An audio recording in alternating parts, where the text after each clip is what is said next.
Varicose veins కి సరైన చికిత్స కోసం సంప్రదించండి ఎవిస్ హాస్పిటల్. నమస్తే రమ్మగారు. నమస్తే జయ. రమ్మగారు, ఇటు 7 తరాలకి అటు 7 తరాలు కూర్చొని తిన్నా సరే తరగనంత ఆస్తులు సంపాదించాలి. చాలామందికి ఈ ఆలోచన ఉంటుంది. అవునా కదండి? కదా. కొంతమంది నానా కష్టాలు పడి కాస్త ఎంజాయ్ చేస్తూ కొంత సేవ్ చేస్తారు. మన తర్వాత తరాలు కూడా తినాలని. కొంతమంది ఈ ఎంజాయ్మెంట్ కూడా ఉండదండి.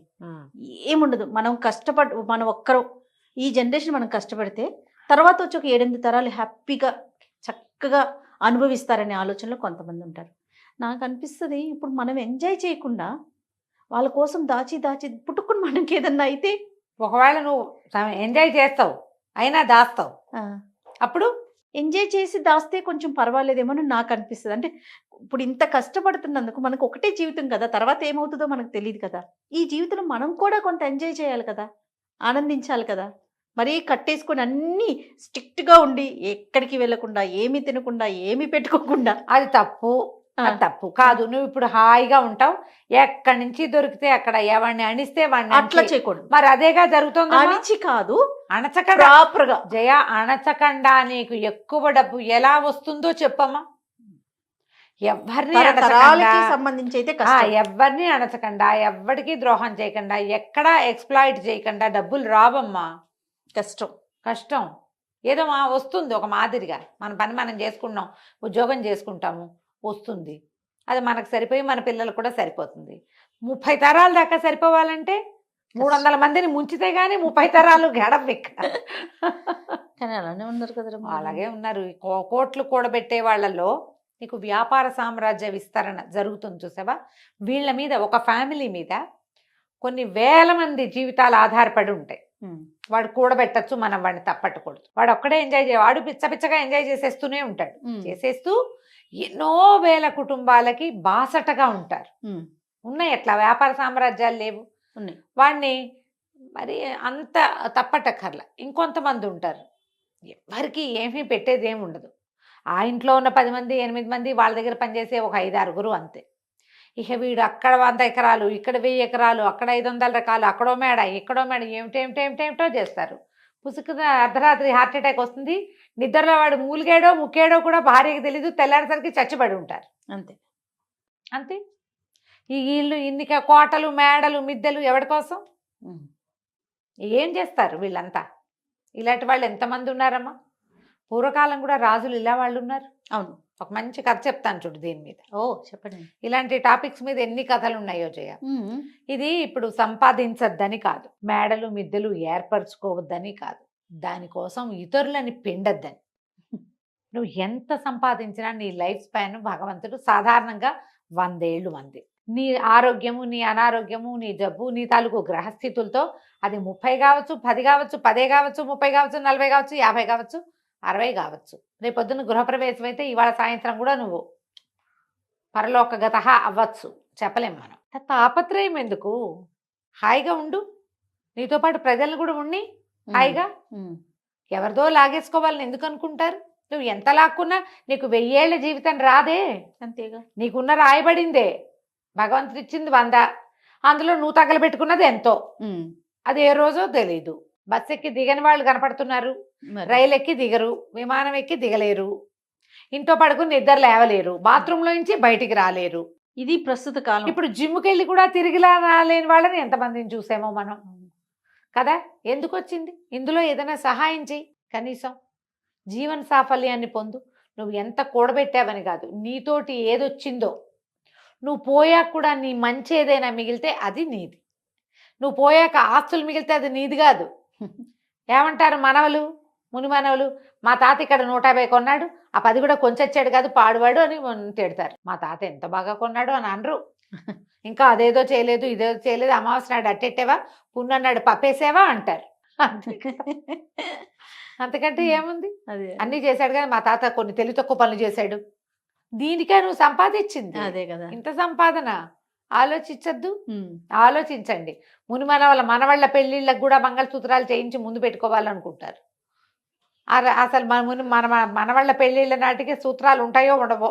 అదే కదా. ఇప్పుడే లేవు. ఏ పెళ్లి కూతురికి 16 రోజుల పండగ కాకముందే సూత్రాలు వెళ్ళిపోతున్నాయి మేళ్లలో నుంచి, నల్లపూసలు వేసుకుని తిరుగుతున్నారు. ఉపయోగం లేని పని కదా. ఈ కథ చెప్తాను చూడు. పారసీక దేశం అంట, పర్షియాలో ఒక అబూ ఫజల్ అని ఒక రాజుగారు ఉండేవారు. ఆయనకి తన మేడంటే ఎంత ఇష్టమో చెప్పరా అని ఇష్టం.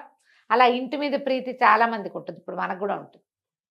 అయితే ఈ ప్రీతితోటి గోడలకి మణులు మాణిక్యాలు అద్దిచ్చేవాడు, బంగారపు మలామా చేయించేవాడు. ఇంకా అవేవో మొక్కలు, ఇవేవో మోళ్ళు, అదేమిటో పువ్వులు, ఇవేమిటో కాయలు. ఎక్కడికి వెళ్ళినా సరే ముత్యాలు కనపడితే ముత్యాలు తెచ్చి ఇంటికి అంటించేవాడు, రత్నాలు కనపడితే రత్నాలు తెచ్చి మేడ కంటించేవాడు. అట్లా పెద్ద మేడ కట్టాడు, బ్రహ్మాండమైన సౌధం. చుట్టూతా ఆయన వేసిన మొక్కలు, ఆయన చేసిన బ్యూటిఫికేషన్కి అంతే లేదు, అంతు లేదు. ఇట్లా దీనికోసం ఆయన మరి బయట నుంచి తెచ్చిన అంటించేవాడు. ఎప్పుడైనా ఏదైనా సంవత్సరం బొక్కసంలో డబ్బులు లేవంటే ఏదైనా ఒక చిన్న పన్ను యాడ్ చేసి ప్రజల దగ్గర నుంచి రాబట్టి అదంతా దీనికి మలామా చేయించేవాడు ఈ ఇంటికి, ఈ మేడకి. అట్లా ఎంతకాలమో జీవించి పోయాడు ఆయన. 80 ఏళ్ళుండి పోయాడు. అబూ ఫజల్ గారి కొడుకు అబూ షేక్ ఆయన రాజయ్యాడు. పోయే ముందు వాళ్ళ నాన్న అబూ ఫజల్ గారు షేక్కి చెప్పారట, ఒరే షేక్ బాబు, ఇది మన ఇల్లు అంటే పంచప్రాణాలు రా నాకు, దీన్ని ఎంత సౌందర్యవంతంగా తీర్చిదిద్దాను, ఇంటిని భద్రంగా చూసుకో, కుదిరితే మరింత అందంగా తీర్చిదిద్దు అని చెప్పాడు. నాన్న చేతిలో పెట్టాడని షేక్ గారు కూడా యథాశక్తి ఇంటికి బ్యూటిఫికేషన్ చేయించారు. ఆయన తన 56వ ఏట పరంపదించారు. తాతగారు వేసిన పన్నులు ఉన్నాయి, తండ్రి గారు అబూ షేక్ గారు వేసిన పన్నులు నడుస్తూనే ఉన్నాయి. వీళ్ళు ఈ 55వ ఏట పరంపదించిన ఆయనకి ఒక కుమారుడు ఉన్నాడు. ఈయన పేరు రహీం. ఓకే. అయితే ఈయన అబ్బో ఆయనకి ఎంత సౌందర్యారాధకుడో ఆ కుర్రాడు. వాడికి ఒక 30 ఏళ్ళు ఉంటాయి. అయితే ఇక ఆ అబ్బాయి అన్ని పన్నులు అయిపోయినాయి. ఏం పన్ను వెయ్యాలి ప్రజల మీద? ముత్యాలు, రత్నాలు, వజ్రాలు అన్నీ అయిపోయినాయి. ఇప్పుడు చెట్లకి ఏవైనా సౌందర్యవంతంగా చేయాలనుకున్నాడు. మనకు మొక్కలకి ఇట్లా లైట్లు పెట్టి కనపడుతుంటాయి అక్కడక్కడ, వాటి కూడా బ్యూటిఫికేషన్. పెంపుడు కుక్కలకి మెడల్లోకి బంగారు బెల్టులు, వాటికి మెడలోంచి వేళ్లాడేందుకు బంగారపు వీటికి ఏమంటారు గంటలు. పిల్లులకి సౌందర్యం. అంత అద్భుతమైన ఇంట్లో తిరిగే కుక్క పిల్లి కూడా అందంగా ఉండాలి చూడు మరి, అంతే కదా. బాతులు ఉంటే వాటికి బ్యూటిఫికేషన్. బాతులకు కూడా కాళ్ళ గజ్జలు ఉండాలి, మెడలో అదేమిటో ఉండాలి, ఇంకేమిటో కావాలి. ఇన్ని చేశారు. చివరికి ఏమైంది, అన్ని ట్యాక్సులు టైట్. మంత్రి గారు అన్నారు, ఇంకా ట్యాక్సులు వేయలేమండి, ప్రజలు తిడుతున్నారండి, వద్దు ఇంకా ఆగిపోదామంటే కుదరదు ఆయనకి. కాదు, ఏదో కొత్త రకం పెయింట్స్ వచ్చినాయి, అవి వెయ్యాలంటే మన దగ్గర డబ్బులు లేవు, మన దగ్గర వస్తున్నవన్నీ ఈ మెయింటెనెన్స్కి సరిపోతుంది. ఎప్పటికప్పుడు కొత్త కొత్త కూలీలను తేవటం, పై దేశాల నుంచి కొత్త కొత్త ఇళ్ల పని వాళ్ళని తేవటం. వాడు వచ్చి చైనా దేశంలో ఏం బొమ్మలు వేసేవాళ్ళు డ్రాగన్ బొమ్మలు ఇక్కడ వేస్తానంటాడు. దానికి పెయింట్ ఖరీదు, దానికి అంటించే బంగారపు రేకు ఖరీదు, దానికి రాళ్ళు ఖరీదు, ఉన్న రత్నాలు చాలవు, ఇంకేమిటో అనర్ఘరత్నాలు కావాలి, డబ్బు కావాలి. దాన్నిటికీ డబ్బులు కావద్దు. అందుకని ఏం బాగా ఆలోచించి ఆయన 4 పన్ను విధించాడు. 4 పన్ను. ఎవరెంత మాట్లాడితే వాళ్ళకంత పన్ను. 4 వాడడం. తిండికి వాడుకోవచ్చు, మేము కాదనం, దానికి అసలు మాకు అభ్యంతరం లేదు. కానీ మీరు పబ్లిక్ లో మాట్లాడారంటే మీరు ఎంతసేపు మాట్లాడారో దానికి తగ్గట్టుగా. రమగారు మన ఇద్దరు ఉండుంటే ఆ కాలంలో తెగ నమ్మి ఇచ్చినా కూడా మన పన్ను తీరదు. అక్కడి నుంచి ఏం చేస్తారు ఊళ్ళో వాళ్ళు? నోళ్ళు మూసుకుని ఉండటం మొదలుపెట్టారు. అవసరానికి కొట్టుకెళ్ళి బాబు అది ఇవ్వు ఇది ఇవ్వు, దీని రేట్ అంతా అడగాల, వాడికో పావలా. కాసేపు ఏదో మా అమ్మాయికి ఒంట్లో బాగుండలేదని డాక్టర్ దగ్గర 10 నిమిషాలు చెప్పాడు, వాడికి 100 రూపాయలు. ఇక ఎన్ని చోట్ల పన్నులు, దానికోసం కొత్త కొత్త అధికారులు. మరి వాళ్ళందరి జీతం భత్యం ఇవ్వద్దు, వాటన్నిటికీ వీళ్ళ దగ్గర నుంచే రావాలి. నోరెత్తడానికి భయపడి చచ్చే పరిస్థితి వచ్చింది. అన్ని సైగులే, అన్ని చోట్ల కుదరదు చూడు. ఎట్లయితే పాపం పిల్లలకి అర్థం కాదు. బళ్ళో మాస్టర్లు పాఠం చెప్పాలంటే నోరు తెరిచి చెప్పాల్సిందేనా? అక్కడికి చాలా పొదుపుగా పిల్లల్ని కేకలేకుండా ఉండేవాళ్ళు, అయినా కుదరలా. సరే ఏమైందట, ఇట్లా రోజులు గడుస్తున్నాయి. ప్రజలంతా కుక్కిన పేన్లల్లే ఉన్నారు, ఏం చేయాలో తెలియదు. ఆ ఊళ్ళోకి ఒక ఫకీర్ గారు వచ్చాడు. ఆయన రోడ్డు మీద తిరుగుతూ భగవంతుడి కోసం నాకు దానం చేయండి అని పిలుస్తున్నాడు. మా భవతి భిక్షాందేహి అంత పార్సీ భాషలో ఏదో అనాలి, అదేమిటో అంటున్నాడు ఆయన. ఒక 4-5 భగవంతునికి సంబంధించిన వాక్యాలు చెప్పి దానం చేయండి ఓహో అంటాడు. ఎవరు రారు. ఏమిటి ఊరు గొడ్డుపోయిందా? ఇదివరకు ఎప్పుడో 10 ఏళ్ల నాడు వచ్చినప్పుడు బ్రహ్మాండంగా భిక్ష పెట్టారే ప్రతి వాళ్ళు. ఎన్నో ఇళ్లలో ఈ ఇళ్లలో తిన్నాను నేను. ఫకీర్లకు అన్నం బిడ్డ మారేశారేమిట్రా మీ మొహాలు మండ అని అరిచి కేకలు పెట్టాడు. ఓ ఇంట్లో ఒక ఆయన బయటకు వచ్చి ఇంట్లో నుంచి, బాబు అంతగా అరవకు, నువ్వు పన్ను కట్టాల్సి వస్తుందన్నాడు. అనేసరికి ఎందుకు పన్ను అంటే, మేమంతా 4 పన్ను కడుతున్నాం స్వామి, మేము ఎవరమేం మాట్లాడినా సరే ఇక తప్పదు, నీ అరుపులు భరించలేక వచ్చా. నేను మా ఇంట్లో నువ్వు 10 ఏళ్ళ నాడు వచ్చినప్పుడు మా ఇంట్లో నేను అప్పటికి కుర్రాన్ని, మా ఇంట్లోనే అన్నం తిన్నావు. అప్పుడు నాకేదో బోధ కూడా చేసావు. నేనేదో దేవతా వాక్యాలు నువ్వు చెప్పినవే చదువుకుంటున్నా ఇప్పటికి కూడా. ఆ ప్రేమతోటి వచ్చా.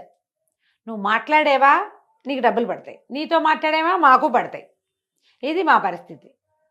ఏం చేస్తున్నాడు రా మీ రాజు ఈ డబ్బంతా అన్నారు. ఆయన నువ్వు ఉండే హర్మ్యానికి పెడుతున్నాడు ఆయన. అక్కడి నుంచి ఏమైంది ఈయన అనుకున్నాడు, ఇది బాగుందని, సరే నాకు ఇప్పుడేం అన్నవద్దు, ఏమైనా జామకాయ ఏదైనా ఇవ్వమంటే ఆయన వాడు 2 ఫలాలు ఇచ్చాడు ఆ ఇంటాయన. ఈ ఫకీర్ గారు 2 నోట్లో వేసుకుని సరాసరి రాజభవనానికి వెళ్ళాడు. రాజభవనం దాకా వెళ్ళేసరికల్లా మరి ఫకీర్లు స్వతంత్రులు కదా, గేట్లోంచి లోపలికి వెళ్ళబోయాడు. వాళ్ళు ఏదో అడ్డం పడ్డారు. ఇంకాస్త కళ్ళూరు పోయాడు. ఏంటి ఫకీర్లకు ప్రవేశం లేదా ఇందులో అనగానే తప్పుకున్నారు. ఈయన లోపలికి వెళ్ళాడు. అదే తన ఇల్లే అన్నంత స్వతంత్రంగా లోపలంతా నడిచి తిరిగాడు. ఎక్కడో వంటశాల వాసనలు వస్తున్నాయి, అక్కడికి వెళ్ళాడు. వెళ్ళి అక్కడ పేట వేసుకుని కూర్చుని పెట్టు అంటే శుభ్రంగా అన్నం పెట్టారు. అయినమంతా అంత జోరుగా వచ్చి అడిగితే రాజుగారికి ప్రీతిపాత్రుడై ఉంటాడు అనుకున్నారు వాళ్ళు. లోపల నుంచి మొదట గేటు దగ్గర ఆపారు, కానీ తర్వాత వాళ్ళు ఎవ్వరూ ఆయన ఆపల. జోరుగా వచ్చేసాడు లోపలికి. మనం తక్కుతూ తారుతూ వెళ్తే అవతల వాళ్ళు అనుమాన పడతారు. మా ఇల్లే అన్నట్టుగా వెళ్ళిపోతే ఎవరేమంటారు. చక్కగా వంటశాలలో పక్కన పేటేసి కూర్చుని శుభ్రంగా ఆ రోజు రాజుగారి కోసం వండిన వంట అది భోజనం చేసాడు. విస్తట్లో వడ్డిచ్చేసుకుని, వాళ్ళ భాషలో ఏదో అంటారు, తెలుగులో కాబట్టి నేను విస్తరని చెప్తున్నా. అక్కడి నుంచి అలా నడుచుకుంటూ వెళ్ళి రాజుగారి ప్రత్యేకమైన గది ఒకటి ఉంది, మహారాజు గారి గది. అదే మన ఏమంటారు చక్రవర్తి గది. మనం సూట్స్ ఉంటాయి కదా, ప్రెసిడెన్షియల్ సూట్స్, ఆ స్వీట్ రూమ్లోకి పోయాడు. పెద్ద మంచం, దాని మీద పట్టుపరుపు వేసింది. అది వెండి జరీతోటి నేసిన ఒక పెద్ద దుప్పటి పరిచింది. షాండ్లైర్స్ ఉన్నాయి, వింజామార్లు విసురుతున్నారు ఎవరో. పోయి మంచం మీద పడుకున్నాడు. ఈ లోపల ఏమైంది, రాజుగారు భోజనానికి వచ్చాడు. భోజనానికి వచ్చి ఆల్రెడీ అక్కడ ఎవరో తిన్నట్టు కనపడేసరికి ఎవరు వచ్చారు ఏంటని అడిగాడు. ఎవరో ఒక ఆయన ఫకీర్ వచ్చాడంటే, ఆయన వడ్డించమన్నాడు, వడ్డించేసామంటే ఎవర్రా అంటే ఎవరు తీసుకొచ్చారంటే ఆయనే వచ్చాడు. ద్వారపాలకులు నడితే ఆయన అంతటా ఆయనే లోపలికి వచ్చేసాడు. లోపలికి వచ్చాడు, భోజనం చేశాడు. ఆయన ఎక్కడున్నాడంటే మీ సూట్లో పడుకున్నాడు. ఈయన చకచక అక్కడికి వెళ్ళాడు. వెళ్తే మంచం మీద హాయిగా కాళ్ళు బాగా చాపుకొని చేతులు ఇట్లా పైకి పెట్టుకుని, చంటి బిడ్డలు పడుకుంటారు కదా అట్లా 2 చేతులు పైకి కాళ్ళు ముందుకు పెట్టి పడుకుంటారు. అట్లా నిద్రపోతున్న ఫకీర్ని చూశాడు. దగ్గరికి వెళ్ళాడు. ఏమనాలో తెలియలే, ఏదో అందామనిపిస్తోంది కానీ ధైర్యం చాలటల. ఫకీర్లని వాళ్ళని అంత ఏం పెద్ద మాటలు మాట్లాడలేదు కదా. ఆయన కళ్ళు తెరిచి చూశాడు. ఏరా అన్నాడు. ఈయన అన్నాడు, రాజుగారు బాబు నిద్ర బాగా పట్టిందా? పట్టింది. బాగా భోజనం బాగా కుదిరిందా? కుదిరింది. బాగా చక్కగా మా మందిరం అంతా చూశారా? చూశారు. ఎందుకు బాబు ఇక్కడికి వచ్చారు? మీలాంటి ఫకీర్లకి బ్రహ్మాండమైన సత్రాలు కట్టించామే మేము ఊళ్ళోనూ. హాయిగా అక్కడ మీరు సుఖంగా ఉండొచ్చు, మీ బోటి వాళ్ళు చాలామంది ఉంటారు. ఇక్కడికి ఎందుకు వచ్చారండి? ఈ ఇల్లు ఎవరు కట్టారా అన్నాడు ఆయన. మా తాత అంటే. మీ తాత ఎన్నేళ్ళు ఉన్నాడు? మా తాత 80 ఏళ్ళు వచ్చేదాకా బతికాడండి. తర్వాత ఎవరు వచ్చారు అన్నాడు. మా నాన్న వచ్చాడండి ఈ బిల్డింగ్లోకి. ఇది మేముండే ఇల్లు అని చెప్తున్నాడు. ఇది మేముండే ఇల్లు, నువ్వు అక్కడ ఉండాలి కదా అన్నాడు. అందుకే చెప్తున్నాడు అనమాట. మీ నాన్న ఎన్నేళ్ళు ఉన్నాడు? 55 ఏళ్ళు. మరి నువ్వెన్నేళ్ళు ఉంటావురా అన్నాడు. ఇప్పుడు నాకు 30 ఏళ్ళు అండి, నేను ఎన్నాళ్ళైనా ఉంటాను, ఎన్నాళ్ళలో ఉంటా, నాకు ఎంత టైం ఉందో అన్నాళ్ళు ఉంటా. మరి ఇప్పుడు ఇది కూడా సత్రమేగా. సత్రం అంటే ఏమిటి? ఎవరైనా వచ్చి ఉండి వెళ్ళిపోవచ్చు అంతే. నువ్వు ఇప్పుడు వచ్చావు, ఉన్నావు, వెళ్ళిపోతావు. వెళ్ళిపోకుండా ఇక్కడ కూర్చుంటావా నువ్వు? ఇది సత్రమే. నేను ఇదే సత్రం అనుకున్నా. ఎందుకంటే మీ తాత కట్టాడు, వెళ్ళిపోయాడు. మీ నాన్న దీన్ని పెంచాడు, వెళ్ళిపోయాడు. నువ్వు పెంచుతున్నావు, వెళ్ళిపోతావు అంతే. సత్రం ఇది. అందుకే వచ్చా లోపలికి. గటక్కుమంది రాజుకి. నిజం కదా? అంతేగా.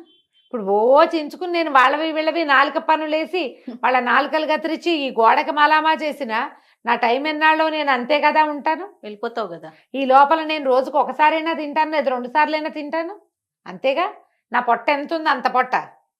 దీనికి 1/2 గ్లాస్ బియ్యము, పావు గిద్దెడు పప్పు చాలు. 10 సార్లు తినవు. ఎవ్వడు 10 మాటలు తినేవాడు లేడు. 10 సార్లు నిద్రపోవు. రోజుకు 2 మాటలు భోజనం, 1 మాట నిద్ర అనే కదా. అంతే. రోజుకు ప్రతివాడికి ఉండేది 24 గంటలేగా. ఎందుకురా ఇంత తాపత్రయం? జనాల దగ్గర నుంచి అంతంత సొమ్ము వసూలు చేసి ఈ రకంగా ఈ ఇంటిని పెంచుతున్నావు. నువ్వు ఉండేది ఎన్నాళ్ళు? ఇది సత్రం. నీ తర్వాత ఇంకోటి వస్తాడు ఇక్కడికి. వాడెన్నాళ్ళు ఉంటాడో వాడికి కూడా. పోనీ నీకు తెలుసా? ఇప్పుడు నేను భగీర్ని, నేను సత్రంలోకి వెళ్ళా, సాయంత్రం వెళ్ళిపోతా, నాకు తెలుసు. నువ్వు చెప్పు, నువ్వు ఎప్పుడు వెళ్ళిపోతావా ఇక్కడి నుంచి? తెలియని దానికి, ఉండని దానికి ఎందుకు ఇంత? రాజుగారు చాలా నాలుగు ఖర్చుకున్నాడు. ఏమిటి మా నాన్న తాత తెలుసుకోలేదు ఇది? నాకు జ్ఞానోదయం అయిందని 4 పన్ను మానేశాడు. ఆ తర్వాత ఈ ఇల్లు బ్యూటిఫికేషన్ కోసం జనాల దగ్గర నుంచి వసూలు చేసే పన్నులన్నీ మాన్పించేశాడు. ఇంకేం చేయలే. ఇల్లు ఉన్నట్టుగా ఉంచుకున్నారు. పన్నులు తగ్గిపోయేసరికి ప్రజలు స్వచ్ఛందంగా రాజుగారి ఇంట్లో పనిచేయడానికి, రాజుగారి గోడలు తోడవడానికి వచ్చేవాళ్ళు. వాళ్ళని ఇంత బిగిచ్చేయకుండా ఉంటే ఫ్రీగా పనిచేస్తారు. వాళ్ళు నీతో మమేకంగా ఉంటారు. ఆ తర్వాత ఆ రాజ్యం పర్షియా దేశం చాలా సుభిక్షంగా ఉండేదట. రాజుగారు ఎందుకంటే ఈ డబ్బులన్నీ తన మేడకు పెట్టుకోకుండా ప్రజల మీద ప్రజల దగ్గర చిన్న పన్ను వసూలు చేయటం, వాళ్ళ అవసరానికి వాళ్ళకి వాడడం. అందులో తన అవసరం కూడా ఒకటే తప్పిస్తే తనదే మెయిన్ అవసరం కాదు. ఈ సంపాదించుకునే వాళ్ళంతా అందరి దగ్గర నుంచి లాక్కునేవాళ్ళు, తన పరా భేదం లేకుండా ప్రతి వాళ్ళ నోళ్ళు కొట్టేవాళ్ళు. మన బతుకు చాలా అశాశ్వతమని, ఒక్క క్షణం తర్వాత మనం ఏమిటో మనకు తెలియదని కొంచెం లోపల జ్ఞానాన్ని పెంపొందించుకుంటే ఇంత దాడులు ఉండవమ్మా. ఇంత ఒకడికే ఆస్తి ఉండటం అలాంటివి ఉండవు. పూర్వకాలం నుంచి వస్తూనే ఉన్నాయి కథలు. జ్ఞానోదయం అవదంతే మనకి. అంతే పుసుకుని పోయాక జ్ఞానోదయం అవుతుంది. ప్రేతానికి జ్ఞానోదయం అయినా ప్రయోజనం లేదు కదా. బతికుండగానే జ్ఞానోదయాలు పెంచుకోండి తండ్రి. కాస్త మిగిలిన వాళ్ళని కూడా బతకనియండి. తప్పకుండా. కథ కంచికి మనం ఇంటికి. 4 పన్ను మాత్రం చాలా బాగుంది రామగారు. నమస్తే అండి. నమస్తే.